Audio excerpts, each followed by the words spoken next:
Salam Bapak Ibu Saudara-saudaraku yang diberkati oleh Tuhan Yesus. Kembali pada hari ini saya kembali hadir dan tentunya mau berbagi tentang firman Tuhan.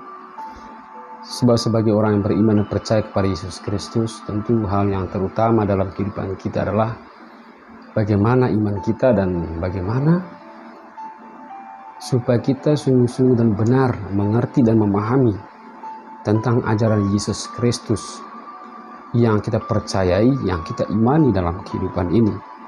Saudara-saudaraku yang diberkati Tuhan, tema kita pada hari ini adalah yaitu dalam Yohanes pasal 14 ayatnya yang ke-6, bagaimana Yesus menyampaikan atau menyatakan dirinya bahwa akulah jalan dan kebenaran dan hidup, tidak ada seorang pun yang datang kepada Bapa kalau tidak melalui aku. Nah, saudara-saudaraku yang diberkati Tuhan, saya sebagai orang beriman dan percaya kepada Yesus Kristus sungguh sangat mengucap syukur dan terima kasih karena saya dilahirkan di dalam keluarga Kristen yang percaya kepada Yesus, yang mengimani Yesus Kristus. Sehingga di dalam perjalanan hidup saya begitu banyak hal-hal yang terjadi, dan itu bagian daripada proses-proses di mana hidup kita akan menuju pada pengenalan akan Kristus. Nah, saudara-saudaraku yang berkati Tuhan, saya kira semua orang-orang Kristen, orang-orang percaya kepada Yesus Kristus itu, mulai sejak dari kecil sampai tumbuh dewasa, ya, ada beberapa hal yang telah kita lewatkan dalam kehidupan ini. Ya. Ada momen tertentu di mana kita benar-benar mengenal Yesus Kristus. Ada di mana kita percaya kepada Yesus Kristus, tapi kita tidak mengetahui firman-firman yang Ia sampaikan, bahkan yang tercatat di dalam kitab suci. Dan itu karena dalam perjalanan hidup kita, ya, kita selalu mengutip ayat-ayat itu hanya ayat-ayat yang tertentu saja atau yang diperlukan dan dibutuhkan, misalnya dalam setiap pelayanan-pelayanan kita. Dan kita tidak sepenuhnya membaca firman Tuhan, tetapi padahal ketika kita memang sungguh-sungguh mau mengenal Kristus lebih dalam, lebih jauh lagi, tentu yang terutama atau langkah pertama adalah kita harus membaca firman Tuhan. Itulah yang akan terus mendorong iman kita supaya kita terus berproses. Ya, kita akan selalu dibentuk karakter kita oleh Tuhan supaya melalui Yesus Kristus kita akan mengenal jalan-jalan Tuhan. Sehingga seperti yang Yesus dalam tema kita pada hari ini, dalam renungan kita pada hari ini, bahwa Dia adalah satu-satunya jalan dan kebenaran dan hidup. Ya, Dia adalah Yesus Kristus, firman yang telah menjadi manusia, firman yang telah menjadi daging, saudara. Sebab firman-Nya penuh kuasa, kekal, dan kudus. Sehingga oleh karena itu, saya dan saudara sebagai orang yang beriman dan percaya dan mengimani Yesus Kristus, ya, tentu sangat merindukan bagaimana ketika kita selalu mendengarkan firman Tuhan. Baik ketika kita misalnya hadir dalam gereja, dalam persekutuan doa, dalam pertemuan-pertemuan kudus, kelompok-kelompok yang dimana kita selalu berbicara tentang kebenaran firman Tuhan. Jadi saudara-saudaraku yang diberkati Tuhan, bahwa dalam renungan pada hari ini, saudara, saya ingin menyampaikan, menerangkan kepada kita semua bahwa mungkin saudara pernah mengalami hal-hal seperti ini. Mungkin dari kecil sampai, mungkin karena kita sebagai manusia tentu memiliki cerita atau perjalanan hidup yang berbeda-beda. Kita memiliki kisah-kisah yang berbeda di dalam kehidupan kita. Namun saudara-saudara yang berkati Tuhan, kebanyakan yang saya lihat di dalam kehidupan kita, mungkin khususnya adalah orang-orang Kristen, yang percaya kepada Yesus Kristus, orang-orang khususnya Katolik, mungkin dari kecil sampai umur yang ke-12 atau yang ke-13 atau ke-14 atau ke sekitar umur 15, ya mungkin ada teman-teman saudara yang proses perjalanan imannya itu artinya belum sepenuhnya, belum terlalu dalam mengenal akan firman Tuhan. Seperti yang saya sampaikan tadi, bahwa di mana ketika dalam pelayanan-pelayanan kita selalu membaca ayat-ayat yang memang diperlukan pada pelayanan-pelayanan tersebut. Namun saudara-saudaraku, ketika kita misalnya dalam proses iman kita tidak henti-hentinya mendengarkan firman Tuhan, baik itu dari para imam, pastor, dari para pendeta, para hamba-hamba Tuhan. Ketika kita mau mendengarkan firman Tuhan, saya percaya bahwa di mana Roh Kudus itu bekerja akan mendorong kita, yang memberitahukan kepada kita langkah-langkah yang perlu kita lakukan. Dan Tuhan akan menunjukkan jalan bagi kita bagaimana proses kita menuju pada jalan kebenaran itu. Maka oleh karena itu Bapak Ibu saudara-saudara yang diberkati Tuhan, bahwa sangat penting kita selalu membaca firman Tuhan dan mendengarkan firman Tuhan. Jadi jangan pernah ketika misalnya ada hamba Tuhan yang dimana mereka menjalankan tugas pelayanan mereka sebagai pengkhotbah, ya, karena seringkali kita ini orang-orang percaya dan beriman kepada Yesus Kristus, ketika para hamba-hamba Tuhan khotbah yang terlalu panjang lebar, jadi kita seringkali itu merasa tidak nyaman, dan kita seringkali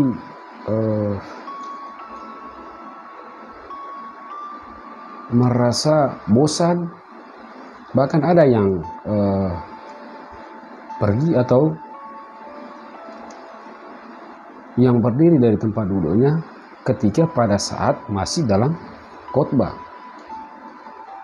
Namun saudara-saudaraku yang berkati Tuhan, ya, tindakan-tindakan seperti ini tentu ada hal-hal negatif yang menguasai hati dan pikiran mereka. Saya yakin dan percaya. Sebab ketika Roh Kudus itu bekerja dalam diri kita, saudara, mereka akan sangat bersuka cita ketika mendengarkan firman Tuhan. Tapi ketika mereka tidak bersuka cita ketika mendengarkan firman Tuhan, itu yang perlu kita pertanyakan, saudara, bahwa tentu kita yakini bahwa mereka masih hidup di dalam perhambaan dunia ini. Ya, saya yakin ketika saudara memiliki Roh Kudus, ketika mendengarkan firman Tuhan, saya yakin saudara akan sangat bersuka cita dan sangat senang, sangat berbahagia ketika mendengarkan firman Tuhan. Karena firman Tuhan adalah pelita dan terang bagi jalan-jalan kita, saudara. Firman Tuhanlah yang akan mengubah hidup kita, yang akan membawa kita pada kebenaran. Jadi saudara-saudaraku yang diberkati oleh Tuhan, saya mengajak kita bahwa dalam kehidupan ini, di hari-hari yang akan datang atau dimanapun, ya, karena hidup kita ini dunia yang hanya sesaat dan sementara, jadi kita harus perlu ada tindakan-tindakan di dalam kehidupan kita ini, harus kita merespon dengan cepat, yaitu hal-hal tentang rohani. Jadi saya kira misalnya dalam kehidupan kita, ya, setidaknya kita harus hadir dalam persekutuan doa, dalam gereja, dalam kelompok-kelompok pertemuan ibadat, dan sharing tentang firman Tuhan sangat penting bagi kita orang beriman percaya kepada Yesus Kristus. Jadi saudara-saudaraku yang diberkati Tuhan, sebab Yesus Kristus selalu memberikan kita harapan atau menunjukkan kepada kita, ya, sesuatu yang baik yang berasal daripadanya. Dan memang dari dalam kehidupan kita, saudara, tentu yang baik semuanya itu adalah datang daripada Tuhan. Tapi Ada beberapa ayat yang disampaikan kepada kita. Sebenarnya itulah memberikan kita semangat atau memberikan kita harapan bahwa di mana perjuangan kita dalam kehidupan ini, saudara, bahwa di mana iman kita supaya tidak sia-sia. Namun sehingga dengan firman itulah yang menguatkan kita akan pengharapan kita akan janji-janji Tuhan yang senantiasa akan Tuhan nyatakan di dalam kehidupan kita. Apa yang kita harapkan, apa yang kita perjuangkan dalam hidup ini, tentu akan Tuhan berkati dan memberikan janji-janji itu kepada kita. Sehingga Bapak Ibu saudara-saudaraku yang diberkati oleh Tuhan, di dalam Matius pasal 11 ya, ayat yang ke-27, kembali Yesus mengatakan di dalam mulai ayat yang 27, semua telah diserahkan kepadaku oleh Bapakku, dan tidak seorang pun mengenal anak selain Bapa, dan tidak seorang pun mengenal Bapa selain anak, dan orang yang kepadanya anak itu berkenan menyatakannya. Jadi saudara-saudaraku, kalau kita berbicara tentang Tritunggal, yang mungkin itu akan kita bahas di video-video lainnya ya. Kalau tetapi ya, ini Yesus berbicara tentang Bapa dan Dia sendiri. Jadi bahwa ketika kita mengenal Yesus, tentu kita mengenal Bapa, sebab di dalam Yesuslah pribadi Allah itu diperkenalkan kepada manusia, kepada dunia. Oleh karena itu saudara-saudara, kita bersyukur bahwa Allah itu mau hadir memperkenalkan dirinya kepada kita melalui Yesus Kristus. Bahkan ya, sebelum lahir Yesus Kristus itu, para nabi-nabi itu telah Tuhan nyatakan segala kebesarannya. Tentu pertama adalah Ia mau menunjukkan atau memperkenalkan kealahannya, kekuatannya, menunjukkan kebijaksanaannya, keadilannya kepada dunia, supaya manusia ciptaannya sungguh menyembah Dia, memuji dan memuliakan Dia, saudara. Sebab kita semua layak untuk memuji Tuhan, layak menyembah Dia, karena Dia adalah pencipta dan kita adalah ciptaannya. Jadi saudara-saudaraku yang diberkati Tuhan, sehingga di dalam ayat 28 kembali Ia katakan, marilah kepadaku semua yang letih lesu dan beban berat, aku akan memberikan kelegaan kepadamu. Terus 29, ikulah kuku yang kupasang dan belajarlah padaku, karena aku lemah lembut dan rendah hati, dan jiwamu akan mendapat ketenangan. Ayat yang 30, sebab kuku yang kupasang itu enak dan bebanku ringan. Jadi kalau kita mendengar saudara di dalam ayat yang ke-9, pikulah kuku yang kupasang dan belajarlah kepada. Jadi kembali lagi saya sampaikan saudara, bahwa mari kita belajar mengenal Tuhan. Mari kita belajar dan mengenal Yesus Kristus dengan benar. Dan kita harus memikul salib kehidupan kita dalam hidup ini. Dan itulah yang akan menuntun kita, membawa kita pada kehidupan kekal.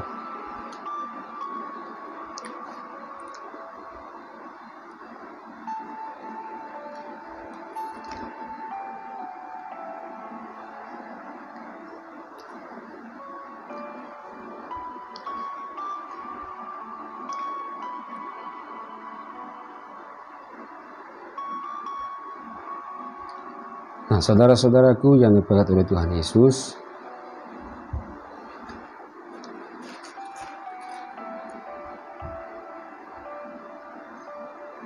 aku mengucap syukur dan terima kasih karena Tuhan selalu memberikan kesempatan sehingga saya boleh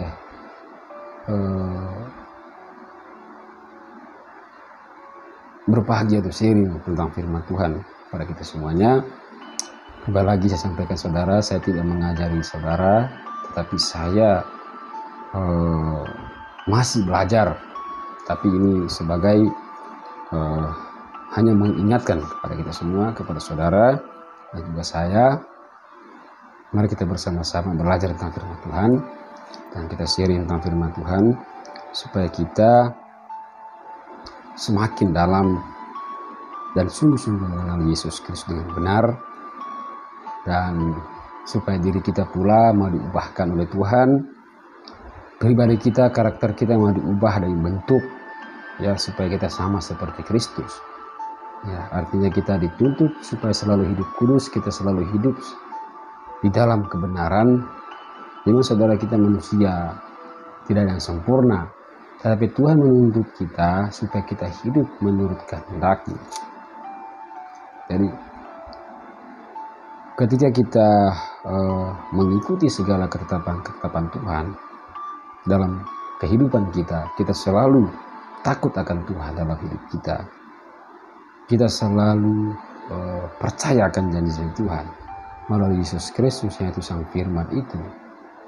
Maka percayalah saudara-saudaraku, Ia akan mengutus Roh Kudus-Nya untuk memperbaharui saudara dan saya, menuntun, mengubahkan hidup saudara, membawa saudara semakin jauh dalam mengenal akan Yesus Kristus dengan sungguh-sungguh. Sehingga demikian dalam proses perjalanan hidup kita akan disempurnakan oleh kuasa-Nya, ya. Dan tentunya kita akan menjadi saksinya, penyambung lidahnya, menjadi pewarta sabdanya. Dan tentunya Roh Kudus memberikan saudara pengertian, pemahaman akan firman Tuhan. Dan saya yakin dan percaya, misalnya ketika saudara diutus oleh Roh Kudus, ketika saudara menjadi saksi Tuhan dalam pelayanan saudara, saya yakin dan percaya bahwa Roh Kudus selalu bekerja dalam setiap pelayanan saudara. Dan saya yakin dan percaya bahwa banyak jiwa-jiwa yang diselamatkan oleh karena pemberitaan saudara, dan tentunya itu adalah Roh Kudus yang bekerja dalam pribadi lepas pribadi mereka. Jadi saudara-saudaraku yang diberkati oleh Tuhan, dalam kehidupan ini tentu kita selalu menginginkan hal-hal yang baik yang selalu datang dalam kehidupan kita. Namun seringkali yang terjadi adalah hal-hal yang selalu mengecewakan hidup kita, yang seringkali membuat kita putus asa, yang selalu membuat kita bersungut-sungut di hadapan Tuhan, ya, dimana kita selalu menyalahkan diri sendiri, menyalahkan Tuhan. Tetapi saudara-saudaraku yang diberkati Tuhan, ya, perlu kita sadari bahwa segala kekuasaan, kebesaran Tuhan, jadi tidak bisa diselami oleh manusia siapapun. Manusia siapapun tidak mampu menyelami segala kealahan Tuhan, kebesaran Tuhan. Karena rencana dan rancangan Tuhan itu tidak dimengerti, tidak terpahamkan kalau bukan Allah sendiri itu yang memberikan kita pengertian, yang memberikan kita hikmat sehingga kita mengerti dan kebenarannya. Kalau Tuhan tidak mengaruniakan itu kepada kita, maka kita tidak akan bisa mengerti dan memahami kebenaran Tuhan di dalam hidup ini. Jadi saudara-saudaraku yang diberkati Tuhan, jangan pernah takut, jangan pernah cemas ketika saudara mengalami persoalan masalah, ketika kita menghadapi berbagai banyak tantangan dalam hidup ini. Jadi Tuhan akan selalu hadir tengah-tengah kita. Tuhan selalu menghendaki kita hidup di dalam kebenaran. Tuhan menginginkan kita menikmati segala berkat-Nya ketika kita bertahan dalam pengujian, dalam cobaan-cobaan dalam hidup kita. Ketika kita mampu bersabar dan taat kepadanya, maka berkat-berkat yang Tuhan persiapkan itu akan senantiasa Ia berikan dan kita nikmati di dalam hidup ini. Jadi saudara-saudaraku, kembali lagi bahwa duka cita itu mendahului sukacita. Artinya hal-hal yang mengecewakan kita akan selalu kita alami terlebih dahulu di dalam hidup kita. Namun itu tidak akan bertahan lama ketika kita tetap bersabar dan tetap setia taat kepada Allah. maka kekecewaan itu kemudian akan menjadi kebahagiaan atau sukacita untuk kehidupan kita. Namun ketika kita misalnya dalam perjalanan hidup kita, ya ketika kecemasan, kekecewaan itu datang dalam kehidupan kita, dan kita putus asa, kita bersungguh-sungguh kepada Tuhan, ya kita menjauhkan diri daripada Tuhan, ya, maka saudara-saudaraku, kita akan semakin menderita dalam hidup ini. Tapi ketika kita dikecewakan, ketika kita ditindas, ketika kita dijauhkan oleh dunia ini, sehingga kita merasa asing, artinya kita merasa bahwa kita tidak punya siapa-siapa lagi. Jangan pernah saudara menyangka bahwa saudara sendiri, ya. Jadi saudara, Tuhan tidak akan pernah meninggalkan saudara. Dia akan selalu ada bersama dimanapun kamu berada, ya. Dan ketika saudara tetap berpegang teguh pada firman-Nya, maka Ia akan memberkati saudara, akan menunjukkan jalan-jalannya dalam kehidupan kita.